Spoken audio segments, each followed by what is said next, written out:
Hello students of 8th class. Today we will read the lesson The Silver Lining, and here I will explain the words to know and then summary and whole explanation. Ambiguous, obscure, of double meaning. जिस मशकूक होना किसी बात के लिए आप doubtful हो, so that is the ambiguous. Anguish, deep pain. Compatible, suited to, in accord with. Compatible होना जिससे आप को कुछ अच्छा लगना या जिससे आप कंफर्टेबल हो जाते हैं, इन अकॉर्ड आपके मुताबिक चीज़ होना. Cuisine, the kitchen arrangement and style of cooking. Didn't, thought fit to do something. And din, that is the noise. Empathetically, forcibly or expressing with feeling and stress. जब कोई स्ट्रेस में हो एंड दो उसी में आप अपनी फीलिंग्स को एक्सप्रेस करें. फ्लीटिंग, द पासिंग रैपिडली, जल्दी से गुजर जाना. हमड्रम, the common place, that is जो है वो आगे डल भी लिखा हुआ है. And humiliation, the lowering of dignity और सेल्फ रिस्पेक्ट. जैसे डिसरिस्पेक्ट के लिए आता है कि जैसे किसी की ह्यूमिलिएट करना या उसको निचली निगाह से देखना. Incoherent, not easily followed or understand. Nonchalantly and pronounced nonchalantly or unexcitedly, calmly and coolly. Profuse, lavish, plentiful, यानी कि rich होना, भरा हुआ या लॉट ऑफ जिसको कहते हैं. Self conscious, aware of one self, जिसके आप खुद के लिए फिक्रमंद होना. एंड स्वार्थी, the dark in colour. And trepidation, that is alarm. Students, the silver lining is written by Dr. Chaman Nahal, and he is from Sialkot, and he is the writer and novelist and short story writer. And Dr. Chaman Nahal has written this topic, and this has been taken from his popular book. तो इसमें उन्होंने यहाँ पे एक जो story बताई है एक बच्ची की जिसका नाम माहीन है और उसके पेरेंट्स का नाम है मिस्टर एंड मिसेस आहद हैं वो. So this child Maheen, she is 8 years old और ये बच्ची डेफ और डम भी है. शी इज़ डिसेबल गर्ल, तो she is not attending her school. तो ना वो सुन सकती है ना वो बोल सकती है. So both parents they are in this chapter they are like host and hostess.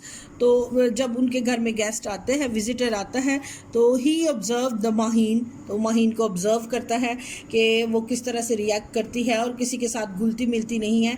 और that was the mister Nadeem जो विजिटर था. और देन अगेन अनदर विजिटर केम, मिस्टर डेविड, लेकिन वो जल्दी ही उसके साथ उसको रिस्पॉन्ड करती है क्योंकि वो भी सेम डिसेबिलिटी का शिकार होता है. So they both interact with each other.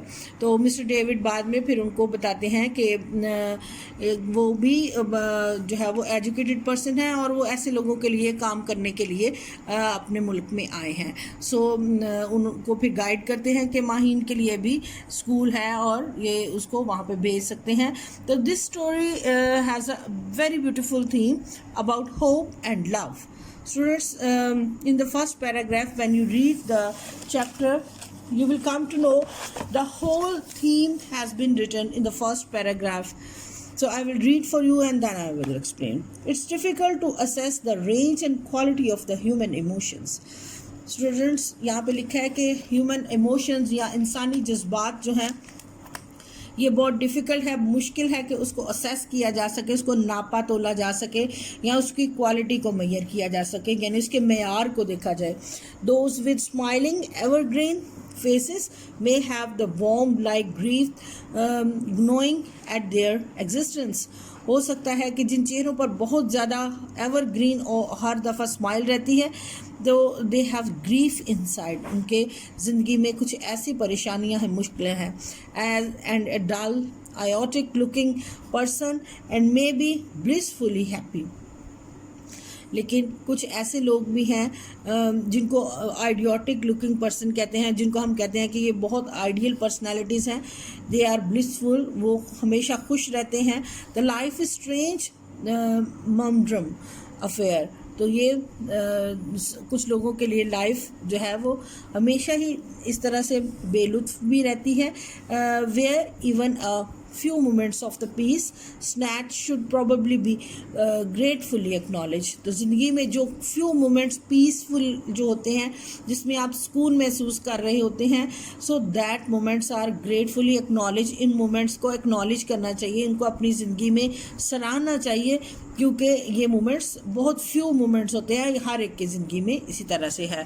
So the whole theme जो है वो पहले पैराग्राफ में ही आपको पता चल जाएगा। I recently had a very pleasant experience of staying at a guest house in one of the hill resorts. Now, Mr. Nadeem has got the chance to go to the hill resort. A friend of mine had earlier warmly recommended to place to me. तो जो एक मेरा दोस्त है उसने पहले से ही मुझे रिकमेंड किया, मुझे जाने के लिए मशवरा दिया, claiming for it all the facilities which most of the boarding houses advertise but generally lack। तो यहाँ पे वो कहते हैं कि यहाँ पे वो सारी किस्म की फैसिलिटीज़ मौजूद थी, like boarding house. It was centrally situated close to the post office के पास भी है, close to the market, close to the bus stand, and was yet isolated and away from the common din. तो ये common दिन जो मतलब जो रूटीन का शोर है उससे भी थोड़ा हट के है। There were pleasant views to be had from there, and it had excellent cuisine, and I was well looked after by one of the most charming hostess one could find anywhere। तो यहाँ पे भी cuisine भी है जो कि उसके खाने की अरेंजमेंट्स है जहाँ पे अवेलेबल हैं, वो भी प्लेस मौजूद है। And he got the chance to meet the very good hostess भी है वहाँ पे जो उसको अटेंड कर सकती है। तो और उसमें नज़ारा भी जो है वो वहाँ से विंडो से अच्छा देखा जा सकता है। So it's a good place to live. I discover that the place exactly corresponded to the detail described, but it was the hostess particularly and her husband and their little daughter who really proved to be the center of attraction to me। तो वैसे तो सब कुछ अच्छा है, लेकिन मुझे hostess, उसका हस्बैंड और एंड देयर डॉटर मुझे बहुत ही उनके मेरे लिए सेंटर ऑफ अट्रैक्शन थी, यानी मेरे लिए तवज्जो का मरकज़ थी। The lady had a very pleasant face, all smiles and kindness. वो बहुत मेहरबान और बहुत ही अच्छी और स्माइली फेस वाली लेडी थी। The husband was a huge war थी। हस्बैंड जो था वो थोड़ा डार्क कलर का था एंड ग्रेसफुल था, विद लार्ज बोनी लिम्स। वो बहुत मजबूत किस्म का था and he was extremely well mannered, और बहुत अच्छा वेल मैनर्ड था। तो ये सिर्फ अभी फिजिकल जो अपीयरेंस है वो बताई गई है। आप इसको रीड आउट करें, और डिफ़िकल्ट वर्ड्स के मीनिंग भी मैंने बताए हैं। And next part we will read afterwards. Okay, thanks a lot.